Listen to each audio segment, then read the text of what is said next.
it's a long way from a student who sent out his own resume to the director, and now you are Oscar winner and big action movie director. And do you still remember your first time meeting with Peter Jackson? Yep. How was it like? Well, I first met Peter because I'd sent him this letter and these drawings, and he wanted to meet me. My mum, I didn't have a car license, I didn't have a driver's license, so my mum drove me down to meet him.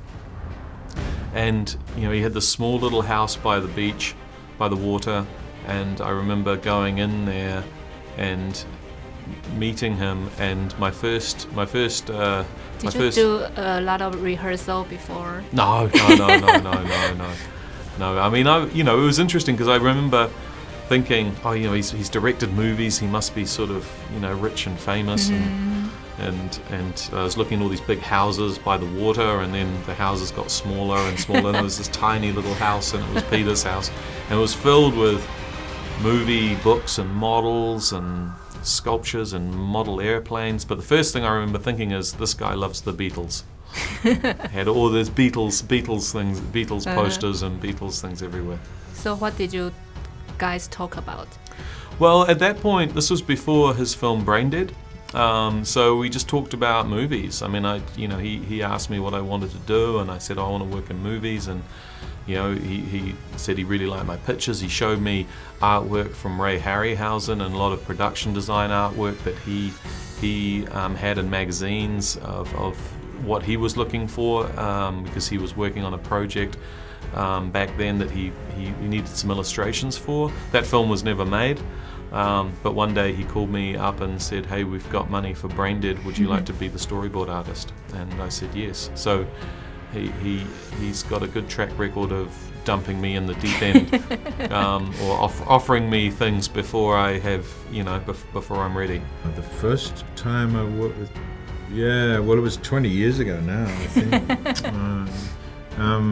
But he's a remarkable man. He's very much his own being. I don't think he's like anyone else really. He's Peter, and he's very inventive, imaginative, very idiosyncratic, and he's got an infectious energy. So he likes to build an energy on set.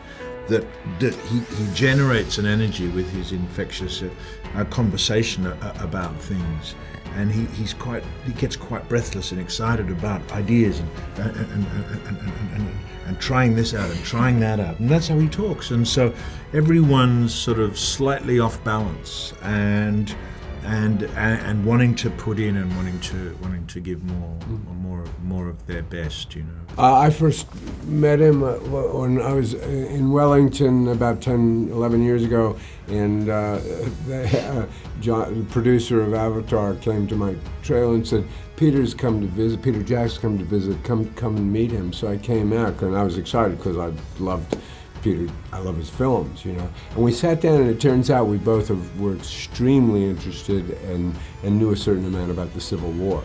And so America's Civil War.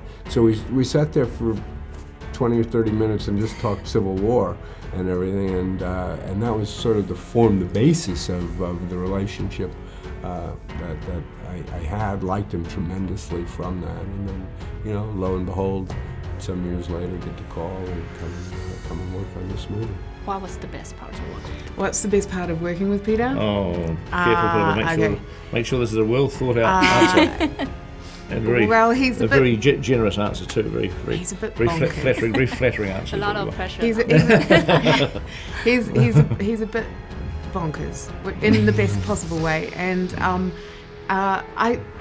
what I love is that you have a genuinely great sense of humour, and so does Fran Walsh, and they make me laugh a lot. And so you have to laugh, otherwise you go crazy. Otherwise you go crazy. You go nuts if you don't laugh. So yeah, I think that's the thing I enjoy most working with him, is that it's going to be fun, and that's what we hope to put into the movies that we make as well. That, you know, people are genuinely going to enjoy them, and this one especially, I think, is an enormous amount of fun. Even though it's tense and exciting and there's some dark elements to it, I still think though that you can. It's like what film should be, it's an adventure. And also, I think it's got very strong female characters. I mean, yes, it looks like a boys' film, but it's I think that women that see the movie really seem to connect to the characters, which they should be, because they're very strong female characters. So, I think it's just going to be important for people to understand that it's not just a boys' movie. It's one for the girls. It's a film that the girls can enjoy too. Yeah. One of the last scenes I shot was actually my last scene in the movie, when Catherine is leading the people of London out of the wreckage, and that was probably my favorite scene to shoot in the whole movie, because there was so many, I don't know, it was really, suddenly I realized that I was playing a pretty big part in this huge kind of movie, and it was, I don't know why it was just meant to, I don't know.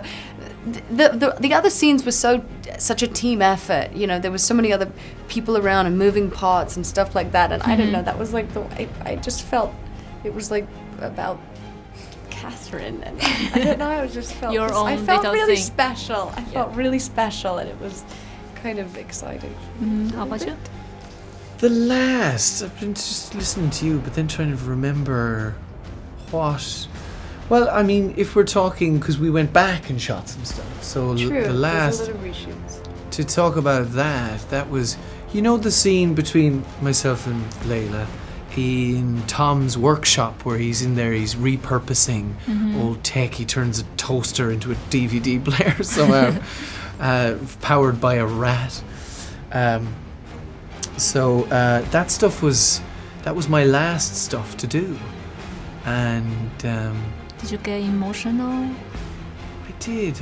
I mean, it doesn't really hit you though. It's not as if they go, "And cut, that's you, that's done," and then you burst into tears.